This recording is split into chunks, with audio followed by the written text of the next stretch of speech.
Ndugu waumini, ni mwaka wa 10 baada ya kuisha kuteremka kwa wahi kwa Mtume Muhammadin sallallahu alayhi wasallam, wa tahdidan ndani ya mwezi wa Shawwal.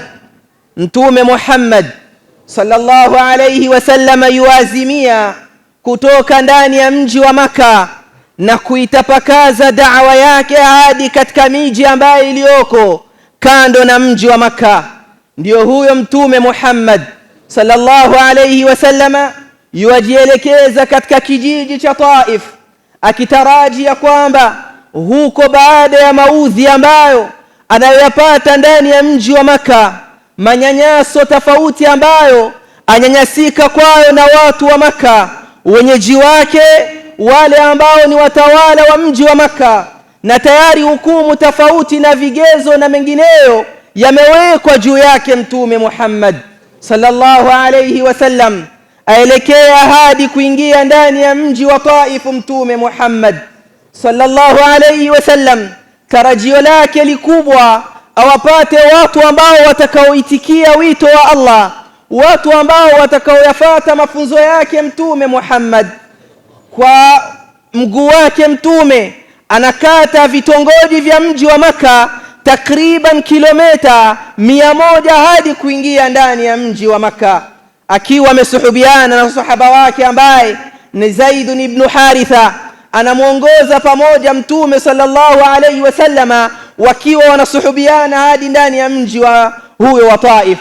Tahamaki Mtume sihaba akawa ni mwenye kufika ndani ya mji huo, anapisha katika vitongoji na miji ile ya Taif, akimpitia kila mmoja, akimfikishia ujumbe wa Mtume Muhammad.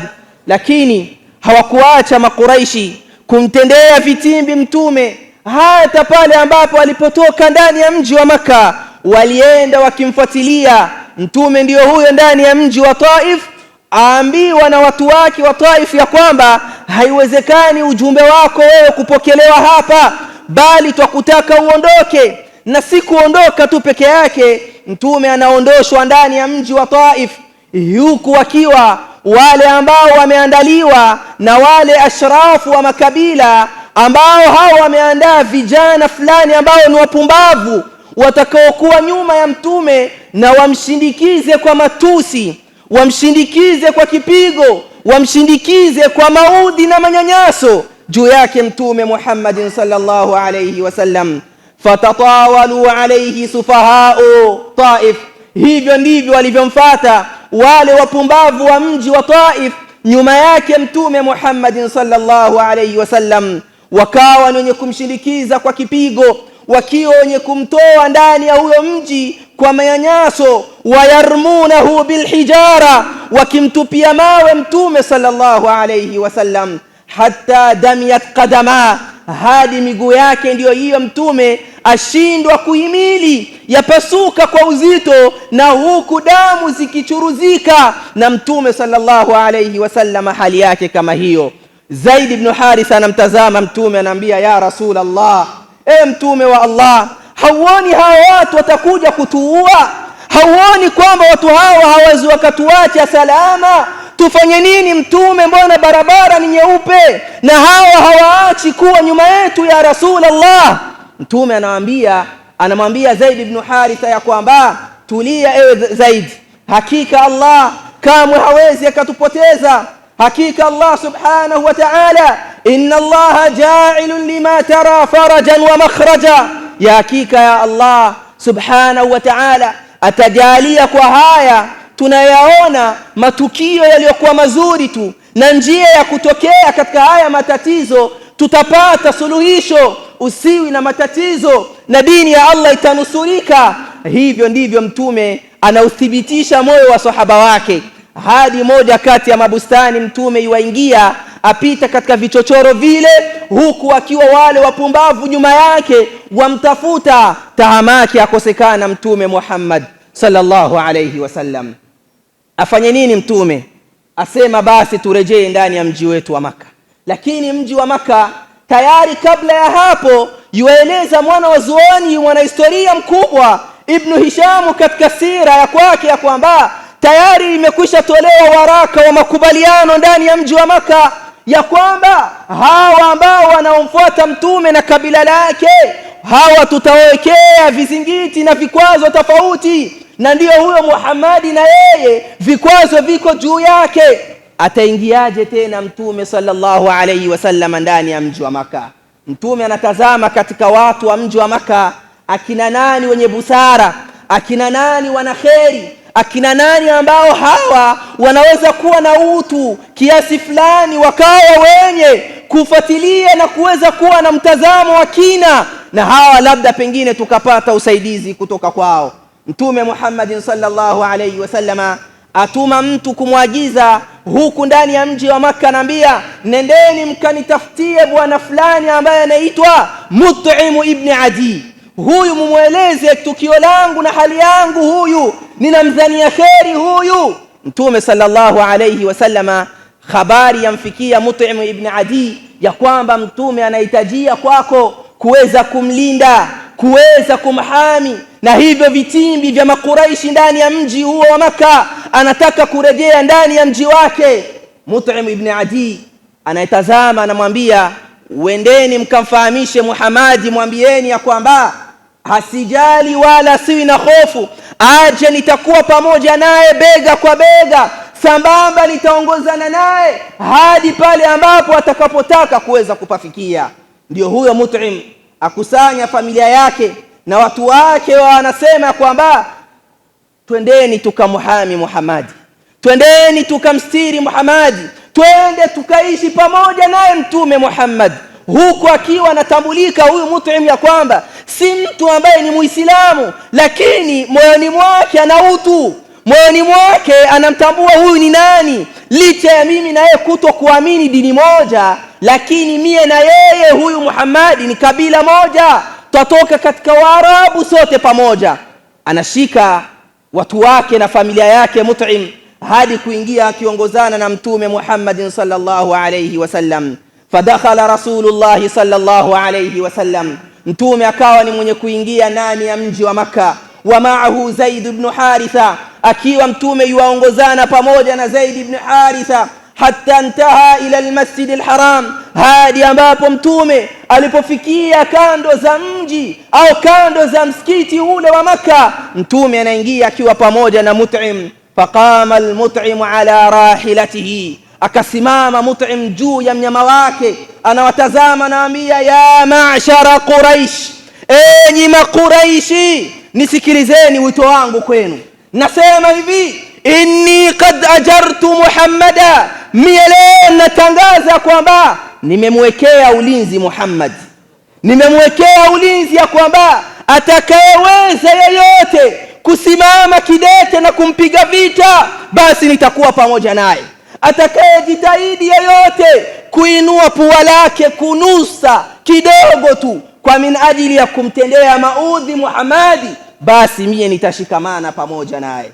Ndugu zangu waumini, ndio huyo mtume Muhammad sallallahu alayhi wasallam arejea ndani ya mji wa Maka kwa usalama, kwa ulinzi kutoka kwa huyu Mut'im ibn Adi.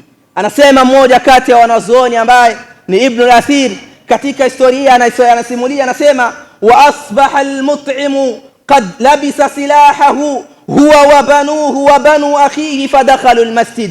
Mtume Muhammad sallallahu alayhi wasallam aliporejea akiwa na Mut'im, huyu Mut'im alirejea ya kwamba amevaa silaha zake, amevaa pamoja na wanaye, hivyo hivyo wamejipamba kwa vita ambayo inaweza ikatokea kutoka kwa hao Makuraish.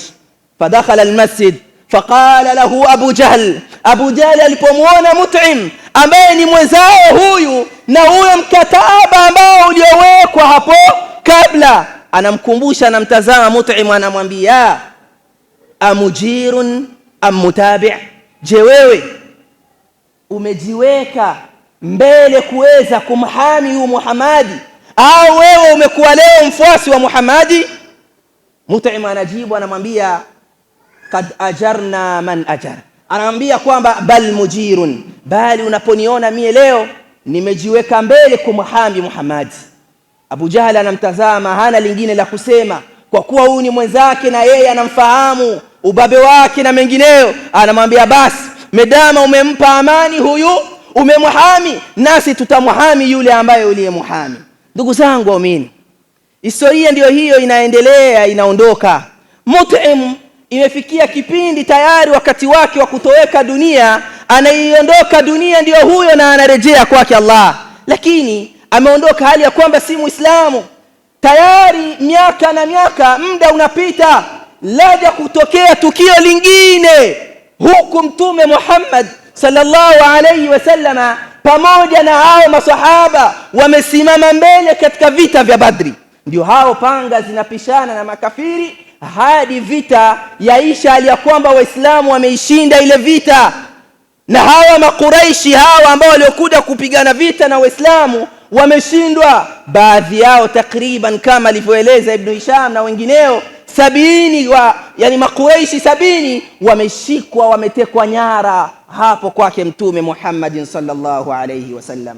Anasimulia ya kwamba Mtume Muhammad sallallahu alayhi wasallam baada ya kuisha kuwachukua na kuwashika na kuwateka nyara hawa ambao waliokuwa nyuma ya kuweza kupigana na Waislamu, Mtume anamtazama, huyu ni fulani, huyu ni katika kabila la Quraish, huyu ni katika kabila la Quraish. Asimama Mtume anawaeleza masahaba ya kwamba, enyi masahaba zangu, sikilizeni niwaambie ya kwamba law kana al-Mut'im ibn Adi hayyan thumma kallamani. Anasema ya kwamba Mtume sallallahu alayhi wasallam, kama ilivyopokelewa katika upokezi wa Imamu al-Bukhari kadhalika na riwaya ya Imamu Abi Daud, ya kwamba Mtume anawaambia masahaba, sikilizeni ni masahaba zangu, lau kwamba huyu Mut'im ibn Adi, yule ambaye anaitambulika kule katika vigogo wa Makuraish, lau kwamba angelikuwa hadi leo bado yupo hai, kisha huyu Mut'im akaja au akanieleza lolote fi haulai natna, kuna kwa hawa ambao ni natna, anawasimulia wale Makuraishi ambao ni mashirikina waliokuwa wabaya waovu kabisa. Akaja Mut'im ananisimulia, ananiambia, waonaje yo Muhammad ukawasamehe hawa wakarejea majumbani wakiwa huru? Mtume anasema, la taraktuhum lahu, basi mimi Mtume Muhammadin sallallahu alayhi wasallama ningeliweza kuacha. Imam Ibn Hajar fi al-Fath anasema ya kwamba بأن ذلك مكافأة له على يد كانت له عند النبي صلى الله عليه وسلم. kwa nini Mtume angeliwaacha huru hawa na ni mateka, wameua Waislamu, wamewasaliti, wamewanyanyasa? Kwa nini Mtume afikie daraja ya kusema kwamba waache huru watu kama hawa? Anasema Imam Ibn Hajar ya kwamba kwa malipo yake Mtume sallallahu alayhi wasallama ya kumlipa wema ambao aliyotendewa kwao na yule Mut'im ibn Adi, basi Mtume angelifanya hivyo kwa yeye Mut'im kutamka tu neno lake. Ndugu zangu waumini, ni kisa hicho ilikuwa kama utangulizi wa kuweza kuichapa ramani ya khutba yetu, na hapa tuanze kutambaa na kuogelea kwa pamoja ndani ya kiini cha mada ile ambayo tuliokuwa nayo. Hal nasita, je, umesahau ewe ndugu yangu? Allah anasema ndani ya Qur'ani, hal jazaa'ul ihsani illa al-ihsan. Je, jameni, malipo ya wema si wema vile vile? Je, malipo ya wema si wema na wewe ukamrejeshea aliyekutendea wema mazuri kwa yale aliyokutendea kwayo? Kam hiya mu'lima tilka al-ibara allati tuqalu bilisani al-hali au al-maqal, hal nasit. Je, maneno haya yaliyoje namna gani, yenye maumivu kiasi gani, endapo kwamba ulimi utayatamka au hali ya kimazingira itaweza kutuhadithia kwayo na ikatupa picha kuyasoma mazingira kutuambia kwamba, je, tumesahau? Hal nasita man waqafa ma'aka. Je, leo ewe mwanadamu, je, leo ewe Muislamu, umemsahau yule ambaye aliyesimama pamoja na wewe bega kwa bega, mkono kwa mkono, akaweka pale ambapo palipokuwa pazito, lakini hakukuacha ukapotea hivyo ukamsahau leo pindi ambapo ulipokuwa na udhaifu? Hal nasita man sanadaka hina khadhalaka an-nas. Je, umemsahau yule ambaye aliyeweza kuwa pamoja nawe, aliyeweza kukusaidia pindi watu wote walipokusaliti, pindi ambapo watu wote walipokuona kwamba haufai, lakini akawa amekubeba yeye. Hal nasita man madda laka yadahu wa fataha laka qalbahu wa taqasama ma'aka alhamma qabla alfarah. Je, umemsahau yule ambaye aliyeweza kunyoosha mkono wake na akakwambia njoo pamoja nami, twende pamoja, njoo nikusaidie, usijali, hayo matatizo ni yangu na mimi, wewe haya uliyobeba sio yako bali na mimi ananistahiki, akakubeba katika hayo matatizo. Leo umeweza kumsahau? Anasita man madda laka yadahu hina ta'atharat khutaka. Umemsahau yule ambaye leo miguu yako jana ilikuwa hauwezi ukatembea, hali ni nzito ya kimaisha, lakini akakunyanyua, akakubeba, akasema njoo twende pamoja. Leo umeweza kumsahau mtu kama huo?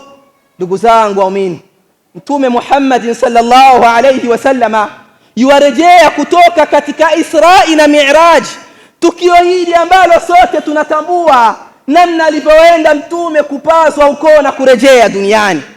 Asubuhi anawaambia Makuraishi ya kwamba Muhammad, mimi nilikuwa kupokea ibada tukufu kwa Allah, safari ilikuwa ni kadha wa kadha, na waeleza Makuraishi wanasema leo Muhammad tumepata nafasi ya kuweza kubainisha uongo wake. Aje mtu kwa usiku tu mmoja aishike safari ya kutoka Maka hadi Baitul Maqdis Falastini huko, na arejee usiku huyu mmoja tu peke yake. Hili kweli akilini aliingii?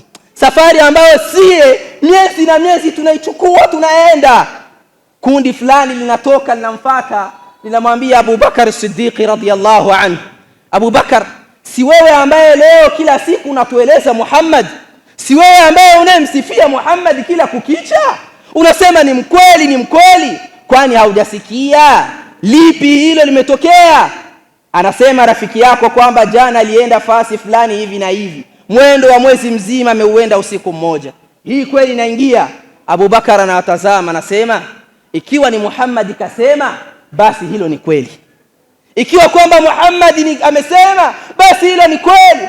Utazame na ufikirie picha hii ya namna gani ya urafiki na kukubali na kumhami na kuwa pamoja naye Mtume Muhammad sallallahu alayhi wasallam, kama mtume, kama rafiki, kama ndugu na mengineyo. Lakini Abu Bakar anamsadiki katika hali ambayo iliyokuwa nzito. Mtume anatupa darsa la maisha, anatuambia, anakaa na hutubia maswahaba wake, anaambia enyi maswahaba, nisikilizeni ujumbe huu, hifadhini na mdumu nao, ya kwamba inna amanna an-nasi alayya fi suhbatihi, ya hakika mtu ambaye aliyenipa uaminifu kisawasawa na akanikubali kisawasawa katika urafiki wake ni Abu Bakar Siddiq radhiyallahu anhu. Walau kuntu muttakhidhan khalilan min ummati latakhadhtu Aba Bakrin, na lau kwamba ningeliweza kumchagua rafiki yule wa kipenzi kabisa, ningeliweza kumchagua huyu Abu Bakar Siddiq radhiyallahu anhu. Ni mtu gani Abu Bakari ambaye ameniamini katika wakati uliokuwa mzito? Amlipe nini Mtume Muhammad? Amlipe nini? marejesho yapi kwa wema, kwa uzuri? Amempa vyake, amemwozesha binti yake, amempa yote Mtume Muhammad sallallahu alayhi wasallam. Masruq anasimulia, anasema mkewe Aisha ambaye ni mke wake Mtume Muhammad sallallahu alayhi wasallama anakaa nyumbani, lakini moyoni mwake kuna kitu ambacho kimebana moyoni. Kila kukicha anashindwa namna gani atakavyoweza kulibeba. Mtume anapoingia ndani Khadija, anapotoka ndani Khadija, anapokwenda huku Khadija, akileta kitu akachinja, kitowewe hichi pelekeni kwa Khadija, kitu fulani pelekeni kwa... Mke kama mke ndani ya nyumba anasema mimi siwezi haya, hili litanipasua, nitakufa kwa wivu. Anamwambia Mtume, ya Rasulullah, hapana Mtume, huyo kila siku Khadija. Ana nini hiyo Khadija? Ana nini? Hal kanat illa ajuza, hakuwa lolote ewe Mtume, mbona alikuwa ni bibi kizee tu. Mie hapa mkewe, mimi hapa Aisha, naolewa na wewe bado ni binti mdogo, mwari, akiwa bado chipukizi, ambaye wewe ukijihisi ukimwona unafurahika na mengineyo. Ewe Mtume, mbona Khadija kila kukicha? Mtume anamtazama anamwambia, sikiliza ewe mke wangu, la wallah, kamwe Allah subhanahu wa ta'ala ma akhlafa Allahu azza wa jalla khayran minha, kamwe Allah hajapata kunibadilishia mke aliyekuwa mwema, mke aliyekuwa mzuri, mke ambaye mimi nijivunie leo mfano wake Khadija radhiyallahu anha. Qad amanat bi, aliniamini mimi Mtume Muhammad sallallahu alayhi wasallama nilipokataliwa na watu wangu, nilipokataliwa na jamii, nikaonekana si lolote, lakini Khadija akaniamini. Ni nani Khadija? Mtume amsimulie, asema Khadija ndiye ambaye mie aliweza kunihifadhisha na akanitajirisha kunako mali yake pindi ambapo watu wote waliona kwamba mimi si lolote.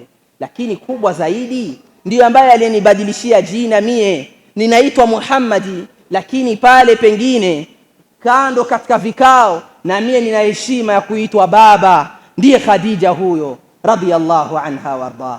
Ndugu zangu waumini, Allah anasema ndani ya kitabu chake kitukufu ya kwamba wala tansawul fadla bainakum, wala msiwe wenye kusahau mazuri ambayo yaliyoko baina yenu.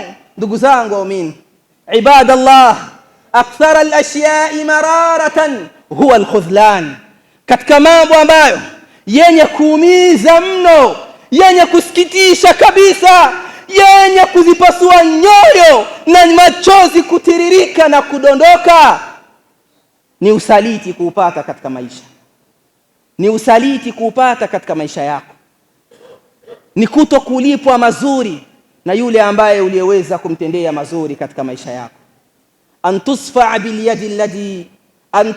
bilyadi allati kunta tuqabbiluha, uje kupigwa kofi, uje kupigwa kibao na yule mtu ambaye mkono wake ulikuwa kila kukicha unaubusu, lakini leo amekuwa zaidi yako, amejiona ndio hivyo, lakini anakuja na kupiga kibao.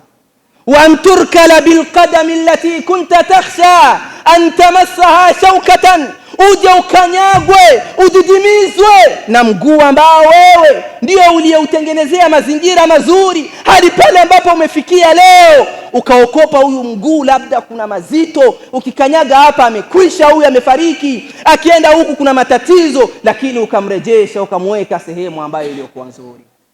Alfatilatu allati dammatha ash-sham'ata tawilan, ule utambi ambao uliosimama katikati kwenye mshumaa, ile ambayo tunaitwa buji, ndio ambayo siku zote unaokuja kuimaliza na kuitokomeza ile buji, ile ule mshumaa, na nuru kawa ni kupotea.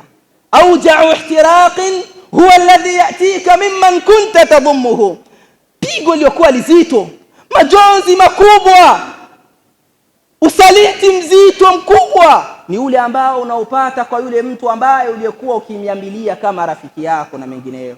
Ndugu zangu waumini, tukitimishe khutba tukisema ya kwamba umma wetu wallahi tunaishi katika janga ambalo nyoyo leo zina maumivu makubwa. Watu tunaishi kwa majonzi makubwa. Uliyemtendea wema ndiye kawa adui yako leo. Mtoto ambaye umemlea kwa uchovu, kwa mazito, kwa uongo na ukweli, lakini ilimradi apate chakula leo, ndio kesho amefikia leo anatembelea gari fulani, baba hauna nafasi wala hauna umuhimu wowote. Hakuna linaloumiza kama kuona pigo kwa yule ambaye uliona kwamba ndio uliyemtarajia, wacha na huyu nimsaidie, lakini kesho yake ukaonekana kwamba haufai.